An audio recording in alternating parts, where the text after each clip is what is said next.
كانوا عايشين في واحد الحومة شعبية عامرة بالضحك واللمة. في وسطها دار صغيرة بيضة فيها كتعيش أمينة مع والديها وخوتها.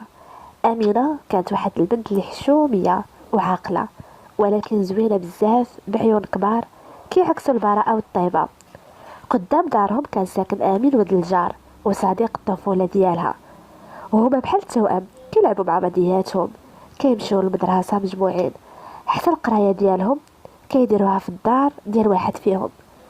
الناس ديال الحومة ديما كيقولوا شوفوا هاد الجوج الله يكتب بيناتهم الخير، راهم ما كيتفارقوش.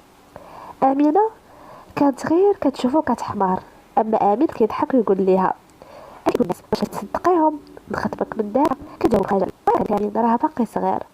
ومرت السنين، كبرت الصداقه مع بعضياتهم. امين ولا شاب زوين طويل، وديما في دار امينه كيتحرك بحال واحد من العائله. في ليله من الليالي كانوا جالسين فوق السطح كيطلعوا على النجوم كيف ما معودين من صغرهم. امين قال بصوت هادئ: امينه، واش فكرتي شي مره كيف غادي يكون المستقبل ديالنا؟ شدات النظرات ديالها وابتسمت بخجل. المستقبل الله اعلم، كل واحد فينا غادي يلقى طريقه. قرب منها وقال: وانا الطريق بلا بيك ما عندها حتى معنى. تجمدات امينه في بلاصتها، ما عرفت واش تضحك ولا تجاوب، غير قلبها بدا كيدق بقوه. ومن تما بدات قصه ديال حب جديد كيتسرب من قلب صداقه قديمه. الصباح جا والحي الشعبي كيعجب الحركه، صوت الباعة والدراري الصغار كيلعبوا والجارات كيهضروا من النوافذ. امينه كانت في المطبخ كتعاون ماماها، ولكن عقلها ماشي معاهم، باقيه مركزه في الكلمه اللي قالها امين البارح في السطح: وانا الطريق بلا بيك ما عندها حتى معنى. بقات كتعاود في الجمله في راسها وقلبها كيدق، حتى مامتها شدات فيها وقالت ليها: اش بك يا بنتي، فينك سارحه؟ الحليب راه غلا وحرق لي الطنجره. ضحكات امينه باش تخفي التوتر ديالها: سمحي لي يا ماما، صافي انا غادي نحيدو. من بعد الغداء سمعات الباب طرق، كان امين واقف بابتسامه عريضه: السلام عليكم عمي، واش نقدر ناخد امينه باش نقرا معاها شويه؟ راه عندي واحد التمارين صعاب. الاب ديال امينه جاوبو ضاحك: ولدي، انت راه ماشي غريب، دخل دخل. طلع امين مع امينه السطح، جاب معاها كتاب ديال الرياضيات وبداو كيقراو. ولكن امينه ما كانتش مركزه، عينيها كيهربوا كل مره ليه، حتى هو كان غير كيدور في الصفحه بلا ما يقرا. سكت شويه وقال ليها: امينه، البارح زعما واش قلقتك؟ ردات بخجل: لا لا، غير فاجأتيني. انا راه ماشي كنت كنضحك، انا هاد المده وانا كنحس بشي حاجه تواجهك، ولكن ما كانش عندي الشجاعه باش نهضر. الهضره طاحت على قلبها بحال الرعد. هي من صغرها كتحسو مختلف، كيغار عليها من صحابو، كيسول عليها في كل التفاصيل، ولكن ما تصوراتش يجي نهار ويعترف ليها. هزت راسها بخجل، ولكن عينيها دمعت بلا ما تشعر. واش عندك نفس الشعور ولا غير انا بوحدي؟ بقات ساكته كتشوف كتاب الرياضيات اللي تسد بلا ما يحسو. نفسات بعمق وقالت بصوت خافت: يمكن حتى انا كنبغيك امين. امين ما قدرش يسيطر على الفرحه ديالو، حس بحال ربح الدنيا كامله. قرب منها ولكن اكتفى غير بابتسامه واسعه وقال: انا غنواعدك واحد الحاجه، غادي نقرا ونخدم ونولي راجل كيعتمدوا عليه، باش نجي من الباب ونطلبك من داركم، ماشي لعب ديال الدراري الصغار. امينه قلبها طار بالفرحه، ولكن بقات خايفه، خايفه من الايام وخايفه من الهمسات ديال الناس. ومع ذلك لاول مره كتسمح لنفسها تحلم بالمستقبل معاه. فجاه صوت ميمتها ناداها من التحت: امينه، نزلي راه خاصك تعاونينا. زربات ناضت بسرعه وقالت لي: راه خاصني نمشي، نكملو من بعد. خلاها تمشي، ولكن هو كيشوفها نازله عارف مزيان من اليوم ما بقاتش مجرد صديقه، ولات حب حياته. الايام دازت بسرعه، والاعتراف ديال امين وامينه بقى سر بيناتهم بجوج.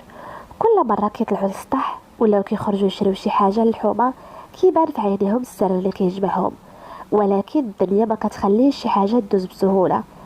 في واحد العشيه كانوا الجارات مجموعات قدام باب الدار كيهضروا كيضحكوا. امينه دازت حامله قفه، وحده من الجارات ما سمعتش راسها وقالت بصوت مسموع: هاديك امينه راه ما كتفارقش مع ولد جارهم، الله يستر من كلام الناس. الكلمه دخلت بحال السكين في ودن امينه. حسيت بالخجل والحرج وبدات كتفكر واش العلاقه ديالها مع امين تقدر تولي مشكل. دخلت للدار وهي مقبوطه، لقات مامتها كتسولها مالك، مالك وجهك صفرا بنتي؟ ماما غير عييت. ولكن بالليل ملي طلعت السطح لقات امين كيتسناها كالعاده. جلسوا بجوج ولكن هي كانت ساكته. شاف فيها وقال مالك امينه، واش واقع شي حاجه؟ نهدات وقالت الناس بداو كيهضروا علينا وهذا الشيء كيخلعني. يقولوا اللي بغاو، راه انا نيتي الزواج، حنا مازال صغار وباقي شويه ونساليو القرايه، غير صبري عليا، خلي الوقت يدوز وغادي نجي من الباب. كلماته طمنوها شويه ولكن قلبها باقي فيه الخوف. الايام مشات، وصل وقت الامتحانات. امينه ولات مركزه على القرايه، وحتى امين كان كيدير مجهود كبير حيت وعدها ينجح ويكون في بلاصه زوينه. في واحد النهار وما جالسين كيحضروا الامتحان الرياضيات، امينه شافت فيه وقالت بخجل امين الا كتب الله وما نجحناش ولا فرقتنا الظروف، اش غادي يكون مصير هاد العلاقه؟ ابتسم وحاط يدو على ايديها بخفه. حتى الا وقعت الف حاجه انا غادي نبقى معاك ديما، حيت انتي ماشي مجرد صديق طفوله، انتي النص ديال قلبي. امينه دموعها جراو بلا ما تحس. وسط داك اللحظه الحساسه باب السطح تحل فجاه. دخل خو امينه الصغير وشافهم جالسين بجوج قراب. فتح عيني وقال انا غادي نعيط على ماما. زربوا بجوج وامينه قامت كتحاول تلهي لا خويا راه ما كاين والو، غير كنشرحوا التمارين. من داك النهار امينه مبقاتش مرتاحه. خوها الصغير ولا كيشوف فيها بنص عين وكيضحك كل مره كيهضر معاها كيعايرها. فين صديق الطفوله ديالك؟ فين هو امين؟ كانت كتغضب وتقول ليه سير تقرا ما تبقاش تدخل ليا في شغلي. ولكن هو بحكم انه ولد صغير ما كانش فاهم خطوره الهضره، وكان ممكن في اي لحظه يفضحها قدام مامتها. جا نهار اللي خافت منه. كانت امينه في المطبخ مع ماماها، وخوها دخل يجري ويقول ماما راه امينه كتبغي امين، سمعتو كيقول ليها نص ديال قلبي. امينه تجمدات، حست الارض تحركات تحت رجليها. ماماها وقفت من بلاصتها، شافت فيها بعيون مستغربه شنو هاد الهضره. امينه حاولت تنكر ماما راه غير هضره خاويه هادي، راه الدراري الصغار كيهضروا. ولكن ماماها ما بقات ساكته. امينه واش بصح هادشي؟ سكتات ودموعها بدات كطيح. ما لقات شنو تقول غير حنت راسها. الام نهدات وقالت شوفي يا بنتي، امينه راه ولد الناس انا عارفه وكبر قدام عينيا، ولكن انتي راه باقا صغيره والناس كيشوفوا كيهضروا، راه خاصكم تردوا البال. هنا امينه تنفست شويه حيت على الاقل ماماها ما عادش الحب ديالهم. ولكن الام قالت بحزم غادي نوسع عليك، ما تبقايش تطلعي بزاف السطح معاه، الا كان باغيك بصح راه غادي يجي في الوقت المناسب ويخدمك من باب الدار. امينه حست بالراحه ولكن في نفس الوقت بخوف. واش امين غادي يقدر يتسنى حتى يكون عنده القدره باش يتقدم رسميا؟ في العشيه طلعت للسطح ولقات امين كيتسناها. حكات لي على كل شيء اللي وقع.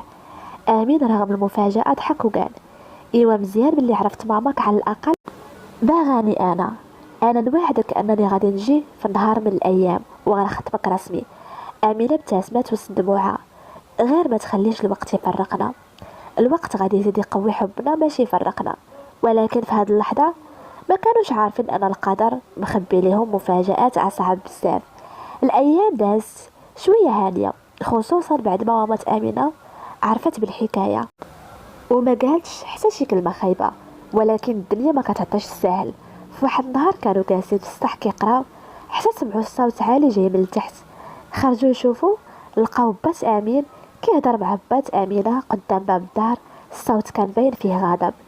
امينه بقات كتصنت من بعيد وسمعت والد امين كيقول لهم شوف السي الحاج، ولدك وبنتي كيبقاو بزاف مجموعين والناس راه بداو كيهضروا، انا ما بغيتش بنتي تدخل في شي قالب. ابوها رد عليه بحده وحتى انا ما بغيتش بنتي تحط في مواضيع هادشي راه خاصو يسالي من دابا. الكلام دخل في ودن امينه بحال السهم. حسات بحال شي حد كيحاول يقطع الخيط اللي كيجمعها بامين. من بعد مشاو الرجال. امينه بقات في كرسي السطح وجهها شاحب. امين طلع عندها باين عليه حتى هو متاثر. سمعتي الهضره ديال الوالد؟ اه. حتى بابا ما عجبوش الحال. سكت شويه ومن بعد قال هو مشدود انا ما غاديش نخليك حتى الى وقف العالم كامل ضدنا. امينه دموعها طاحت بلا ما تحس. قرب منها وقال: راه خاصنا نصبروا ونخدموا على راسنا. ملي نولي قادر غادي نجي عند باباك ونخدمك، وما غاديش يكون عنده سبب يرفض. امينه تنهدات: واخا امين، ولكن حتى لداك النهار يجي واش غادي نصبر على كلام الناس، على الضغط ديال العائله؟ امين شدها خفيفه. حنا بجوج على بزاف ديال الحوايج في الطفوله، حتى هادي غادي نفوتوها. المهم بعدا وسط هاد الوعد والدوم اللي جمعت بيناتهم على ان الايام الجايه غادي تجيب لهم صدمه جديده صار علاقتهم بشكل كامل. مرت الايام. امينه كانت حاسه بالجو مشحون في دارهم. ماماها ولات كتراقبها اكثر، وباها كل مره كيقول لها: امينه، خلي عليك اللعب ديال الدراري الصغار، راه خاصك تركزي على المستقبل ديالك. ما كانتش كتجاوب، غير كتسكت، قلبها عامر بالخوف من اللي ممكن يجي. في واحد العشيه وهي راجعه من المدرسه سمعت امها كتعيط عليها من الصالون: امينه، جلسي خاصني نهضر معاك. دخلات لقات حتى باها جالس. الجو كان ثقيل بزاف. باها بدا الكلام: بنتي، جاك واحد من الخطاب، ولد صاحبي في الشركه، عنده ولده مهندس وباغي يستقر ويبني دارو، وهدر ليا باش يشوفك. الكلمه نزلت عليها بحال الصاعقه. خطاب؟ كيفاش خطاب؟ راه ولد عائله وقاري وسمعته زوينه، انا كنشوفها فرصه ما خاصناش نضيعوها. امينه تجمدات، ما عرفت واش تبكي ولا تهضر، غير قالت بصوت مهزوز: ولكن يا بابا، انا مازال باغا نكمل قرايتي. الاب شاف فيها وقال: حتى هو بغاك تكملي قرايتك، ولكن راه الزواج ستر وما بقالك والو باش تكبري. امينه ما قدراش تكمل، طلعت كتجري للغرفه وبكات بحرقه، قلبها كيصيح باسم واحد هو امين. في الليل طلعت للسطح باش تلقاه من بعيد، كان واقف كيتسناها، ولكن غير شاف وجهها عرف باللي شي حاجه وقعات. مالك امينه؟ بابا جاو عندو الخطاب ليا. عينيه توسعوا: شنو؟ ومنين هبط علينا هاد الصداع؟ كيفاش ولد صاحبو هذا؟ امين شد راسو ما بين ايديه، حس الدنيا سدات في وجهه. يعني باغي يزوجك بواحد اخر قدامي انا حياك؟ امينه بكات وجالس: راه ما نقدرش امين، قلبي ما يقدرش يبغي شي واحد غيرك. قرب منها، حط ايديه على كتافها: الا فكر الوالد ديالك في مصلحتك انا غادي نوريه. انا قادر نخدم ونخلي عندي قيمه، وغادي نجي نوقف قدامه كراجل، وغنطلبك، ولكن خاصك توقفي معايا، ما تخلينيش نطيح. امينه هزت راسها وسط الدموع: انا معاك ولو العالم كامل وقف ضدنا. ولكن ما بين وعد امين وقرار الاب كان طريق طويل ومليء بالعراقيل. وكان الصدمه اللي جايه ان الخطيب ما كانش مجرد ولد صاحبه عادي، بل انسان غادي يقلب حياتهم كاملين. نهار الجمعه دار امينه عمرات بالضياف، الطياب والروائح في الدار. الام كتوجد الشاي والحلويات. امينه كانت محبوسه في الغرفه، قلبها كيدق بحال الطبول. ما بغاش تشوف حتى وجه الخطاب اللي جايين، حيت عقلها وقلبها مربوطين غير بامين. الساعه السادسة الباب طرق. دخل الاب ديال امينه ومعاه ضيفو. كان راجل متوسط العمر، ملامحه جاده ومعاه ولده، شاب لابس مزيان انيق بزاف، عينيه زرقين وشعره مسرح. الام استقبلاتو بفرحه: مرحبا بك السي عبد السلام، هادي دارك. امينه من غرفتها كانت كتشوف من الشق ديال الباب، قلبها كيتقبض على كل ما سمعت، الضحكه ولا كلمه العريس. ولدو سميتو ياسين، كان باين عليه مثقف هادئ وما كيضحكش بزاف. بقى كيهضر مع الاب ديال امينه على الخدمه والاستقرار: انا راه كنخدم في شركه دوليه، الحمد لله الوضع ديالي مزيان، بغيت غير ندير دار ونلقى الزوجه اللي تعاونني. الاب ديال امينه كان فرحان بزاف، حيت هادشي هو بالضبط اللي كيتمنى لبنتو. ولكن امينه ما كانتش كتشوف فيه الاستقرار، كلشي كان باين عندها بارد بلا روح.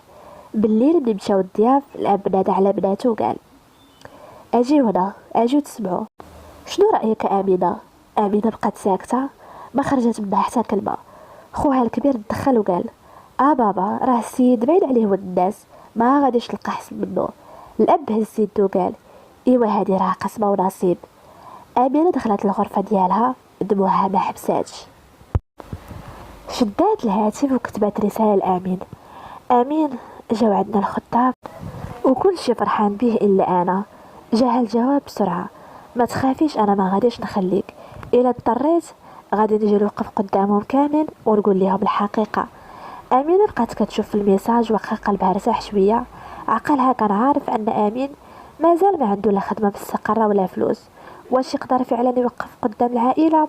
والأول مرة الخوف الحقيقي بدا كيتسرب ليها، ممكن تفقد صديق الطفولة، حبها الأول. من داك النهار أمينة ولات عايشة في صراع داخلي. في النهار كتكون مع عائلتها اللي كيتكلموا على ريس وكيتصوروا معاها المستقبل زوين، وفي الليل كتكون مع دموعها ورسائلها مع امين اللي كيوعدها ما يفرطش فيها. ياسين بدا كيبعت اشارات جديه، جا مره مع عمو وجابوا معاهم الحلوى والهدايا. الام ديال امينه كانت فرحانه وكتقول هذه هي الفرصه بنتي، ولد الناس وبغى يخطبك رسمي. ولكن امينه كانت ساكته وقلبها مقبوض. في واحد العشيه امين ما قدرش يسكت اكثر، مشى عند صاحبه وقال ليه عافاك، ساعدني نلقى خدمه، اي خدمه، المهم نوقف على رجلي. وعلاش هذا الاستعجال؟ حيت ما غاديش نخلي امينه تمشي ما بين ايدي. بقى يومين هو كيجري في الشركات والمحلات حتى لقى خدمه بسيطه في واحد المحل ديال الاجهزه الالكترونيه. الراتب ماشي كبير، ولكن على الاقل حاجه يقدر يبدا بها. نهار الجمعه اللي بعده دار امينه عامره مره اخرى، هاد المره الخطبه رسميه. ياسين جاي مع عائلته باش يطلب ايديها. الام والاب فرحانين، وحتى الجيران بداو كيتسناو يسمعوا الخبر. امينه كانت فوق السطح كتشوف الدموع في عيونها، وحست بروحها كتمزق. فجاه الباب طرق بقوه. دخل امين لابس قميجه بيضه بسيطه وبنطلون باين عليه مرتب ومشدود. الاب تفاجأ. امين شنو جابك في هذا الوقت؟ امين وقف قدام الجميع، صوته كيترعد ولكن عينيه عامرين عزيمه. عمي اسمح لي ندخل، انا جيت ماشي ضيف، جيت نطلب بنتك امينه من ايديك. القاعه تجمدت، الكل بقى ساكت. ياسر رفع حاجبه باستغراب، والام تحبسات في الصدمه. امينه من فوق السطح سمعت الكلمه، قلبها طار ودموعها طاحوا بغرازه. الاب وجهه حمار. شنو كتقول ولدي؟ واش كتضحك عليا؟ لا عمي ماشي ضحك، انا وامينه كبرنا مجموعين، انا كنبغيها وباغي نتزوج بها. خدمتي بسيطه ولكن غادي نزيد نخدم ونجتهد حتى نولي في المستوى اللي تستاهلوا. الاجواء توترت، الكل كيشوف الاب ديال امينه اللي بقى ساكت لحظه طويله. ولكن ياسين دخل وقال ابتسامه بارده سي الحاج، واضح انا البنت ماشي خاليه من الالتزامات، انا ما نقدرش نفرض راسي على شي وحده قلبها مع واحد اخر، نخلي لكم القرار. وبدا واقف كرجل، ما بانش فيه الغضب ولكن عينيه كيقولوا بزاف. امينه نزلت كتجري من السطح، وقفات حدا الباب وعينيها عامرين دموع. شافت في وجهه امين اللي واقف كالمقاتل. اللحظه كانت حاسمه، يا اما الاب يقبل يا اما يرفض ويرميهم في مستقبل غامض. الجو في الصاله كان مشحون بحال عمرو كان، الكل ساكت حتى عقارب الساعه كيبان صوتها. الاب ديال امينه شد نفس عميق وقال بصوت حازم امينه ولدي، انا كنعرفك من صغرك وعارفك ولد الناس، ولكن راه الزواج ماشي لعب ديال الدراري الصغار، راه خاصو مسؤوليه وخاصو دار وخاصو مستقبل. واش انت مستعد لهذا الشيء؟ امين جمع كل الشجاعه اللي عنده قال عمي، انا يمكن ما عنديش كل شيء دابا ولكن عندي العزيمه، راه لقيت خدمه وغادي نجتهد حتى نوقف على رجلي، غير عطاني فرصه ونبرهن لكم بلي نقدر نكون راجل لبنتك. الام ديال امينه دخلت وقالت بهدوء السي الحاج، راه بصراحه امينه راه واضحه، راه قلبها مع امين وغادي تكون تعيسه الا فرضنا عليها شي زواج ما باغاش. الاب زفر وقال انا ما ضدش الحب ولكن انا ضد المجازفه. واش بغيتو بنتي تزوج بشخص باقي ما واضحش المستقبل ديالو؟ امينه ما قدراش تسكت، قربات وقالت بابا الله يخليك، انا راه ما باغاش ياسين وما نقدرش نعيش بلا امين، حتى الا كانت الطريق صعيبه انا راه مستعده نصبر معاه غير عطينا فرصه. الاب غمض عينيه وكيبان عليه مقهور ما بين العقل والقلب. شاف ياسين وقال ليه اسمح لنا ولدي الظروف واضحه. ياسين وقف بقى لحظه ساكت ومن بعد قال ما كاين حتى مشكله السي الحاج، كنتمنى لكم التوفيق. خرج هو عائلته والدار بقات غارقه في الصمت. امين وقف كيحاول يخبي دموع الفرح، وامينه كانت حاسه ان الجبل تشال من فوق كتافها. ولكن الاب مازال ما قالش الكلمه الاخيره. شد امين وقال ايوا ولدي غادي نعطيك مهله، برهن ليا في هذا العام باللي انت قد المسؤوليه وعاد تفهم الخطبه، حيت الزواج ماشي غير عاطفه جديده. هو شكرا عمي هذه نعلم. امينه ابتسمات وسط دموعها وقلبها كيقول اخيرا بدينا نحاربوا حبنا قدام الناس كاملين. ولكن ما كانتش عارفه ان هذا العام اللي عطاهم الاب غادي يكون اصعب عام في حياتهم بجوج. نهار على نهار امين بدا كيتحمل المسؤوليه بجديه. الخدمه في المحل ماشي سهله، كيوقف بالساعات، كيتعامل مع الزبناء اللي فيهم الزوين والخايب والراتب قليل. ولكن كل مره كيحس بالتعب كيتفكر وجه امينه وكلمه الاب برهن ليا في هذا العام. امينه من جهتها ولات كتعاون معها في الدار وكتشد في قرايتها بجديه باش تبان حتى هي ناضجه وقد المسؤوليه. ولكن قلبها كان ديما مشدود على امين، واش غادي يقدر يثبت راسو في هذه المده؟ مع الوقت بدا امين كيدخر من فلوسه حتى الا كانت قليله، رفض المصروف من والديه ورفض اي مساعده. كان باغي يعتمد على راسو، ولكن الطريق ما كانش مفروشه بالورود. صاحب المحل بدا كيضايقو، كيعطيه خدمات خارج العقد ومرات ما كيخلصوش في الموعد، وحتى صحابو بداو كيسخروا منه. شوف امين كان كيلعب الكره في الزرقاء، دابا ولا كيبيع الكابلات. امين ما كانش كيهمو الهضره، غير كيبقى ساكت وكيقول في راسو انا راه ماشي كنخدم على راسي، انا كنخدم على المستقبل ديالنا انا وامينه. في المقابل ياسين الخطيب السابق ما مشاش بعيد، بالعكس بقى حاضر في حياة العائلة بطريقة غير مباشرة.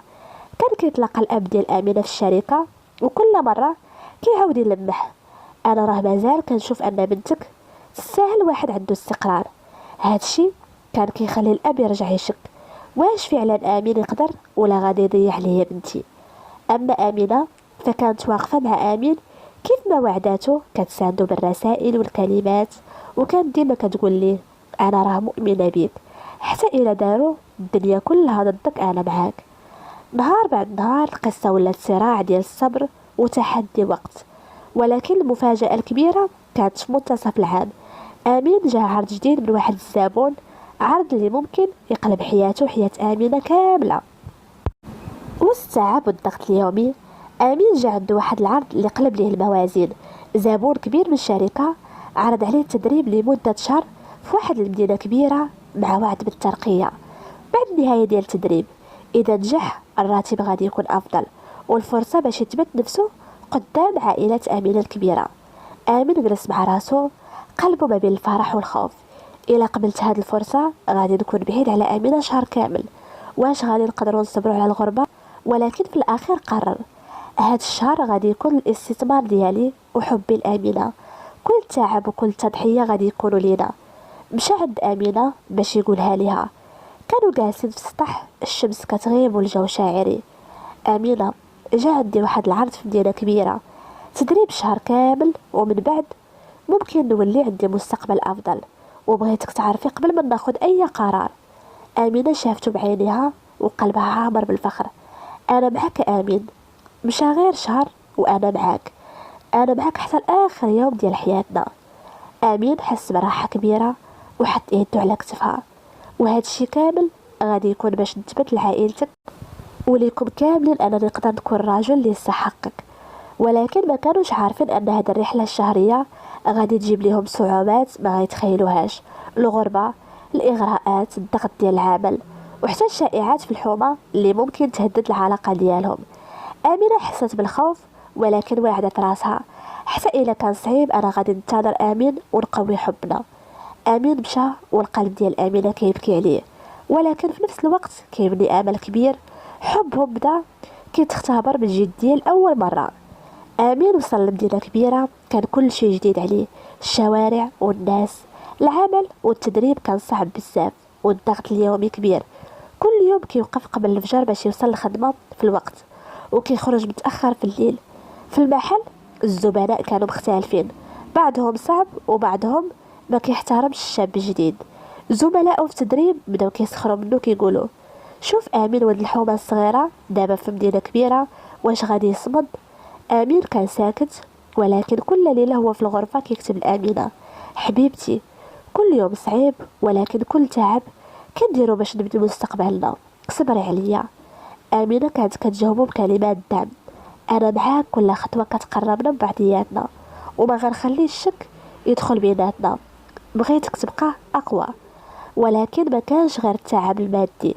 الغربه جابت لي اغراءات، زملاء جدد وبنات كيشوفوه ناجح ومهذب وكيبغيو يقربوا منه. بعد شهر من التعب والغربة، آمين بدا كيبان عليه التغيير.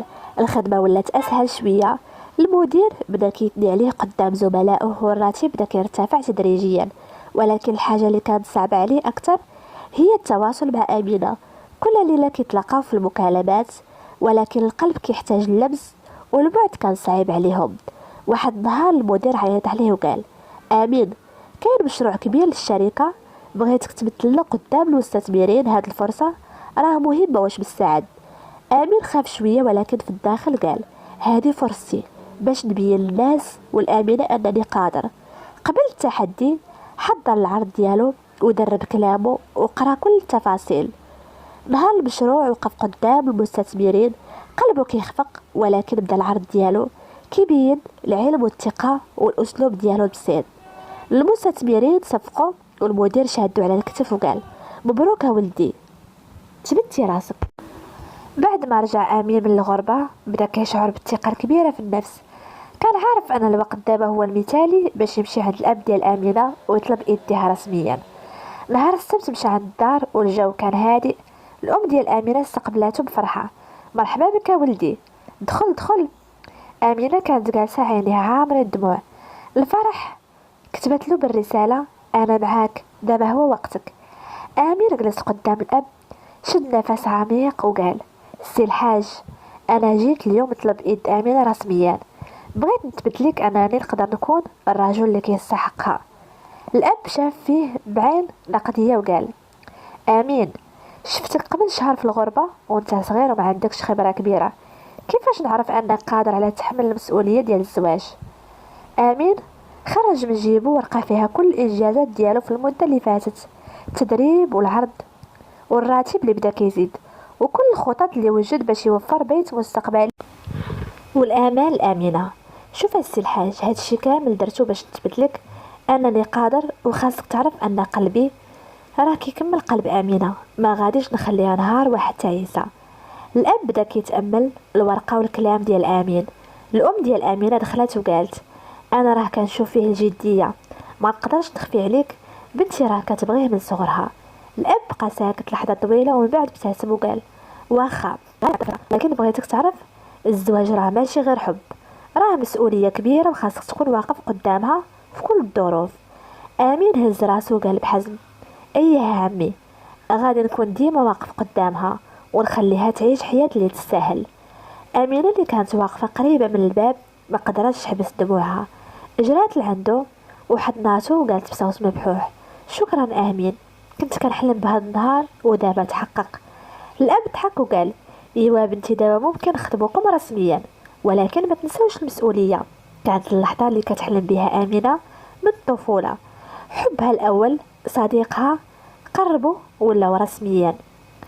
بعد ما وافق الأب رسميا بداو التحضيرات للخطبة.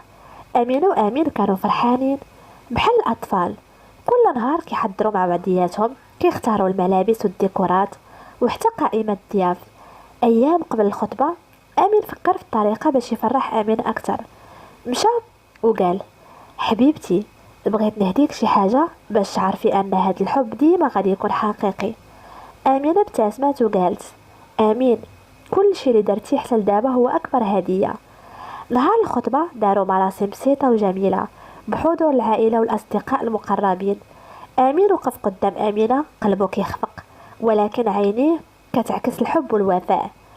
آمينة، وعد مني غادي نكون جنبك في كل لحظة، في الفرح والحزن، وغادي نكون راجل اللي يستحقك. آمينة بكات بالفرح وقالت: أنا معاك، غادي نبقاو مجموعين مهما كانت الظروف. الاب والام كانوا فرحانين بزاف، والاب قال بصوت مرتاح: شفتك امين، اليوم برهنتي ليا ان الحب والتضحيه كيصنعوا الانسان. وبهذه اللحظه كان الحب ديال امينه وامين اقوى من اي عقبه، واكدوا على ان الصبر، التضحيه والايمان بعضهم هما اللي خلاهم يوصلوا لهذه الحقيقه. رسالات بالفرحه والدموع الحلوه، وامينه وامين بداو حياتهم الجديده كزوجين محاطين بالحب والدعم. وكل يوم كيبنيو احلامهم متاكدين ان الحب الحقيقي قدام. هذه هي النهايه ديال القصه.